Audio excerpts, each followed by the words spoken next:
गरिब दिदी तिहारमा माइत आउँदा हुनुहुन्छ नि घरमा। ए भाइ त यहीँ पो बसिरहेको रहेछ। बल्ल आइपुगे भाइ गरेर। ए दिदी पो आएछ। के झोला र झ्याम्टा बोकेर झत्ती भएर आकी। झोला र झ्याम्टा भन्छ। हेर न यो तोरीको तेल पेलेको थियो नाजुले ल्याउनु भएको थियो। अनि घरमै हेर न एकटा पाकिरहेको थियो। त यहाँ बजारमा किनेर खान्छ छोरा।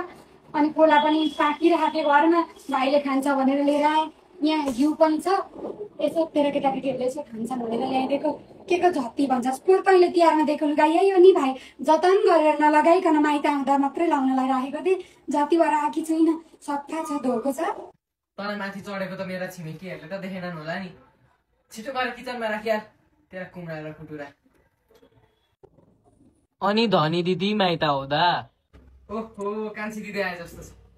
ओहो भाइ पनि यहीँ पो बसिरहेको रहेछ।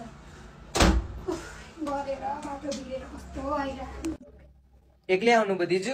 होइन नि मैले ड्राइभरले हाम्रै गाडीमा ल्याइदिएको। ड्राइभर त माथि आउँदै होला। कति गाह्रो कति गर्मी है।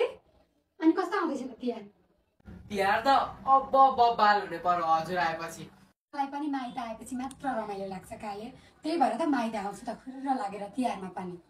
तिमीलाई मैले घडी ल्याइदिएको छु भनेको थियौ नि दिदी मलाई एउटा घडी किनिदिए भनेर। मैले घडी ल्याइदिएको छु। अरू के फलफुलहरू चाहिँ त्यहाँ गाडीमा राखेको छ ड्राइभरले ल्याउँदैछ। अनि कान्छी चाहिँ कता छ त? दिदी हजुरले चाहिँ के को टेन्सन लिइरह भने त्यतै किचनतिर होली। बरु बल्ल दिदी र भाइको भेट भइरहेछ।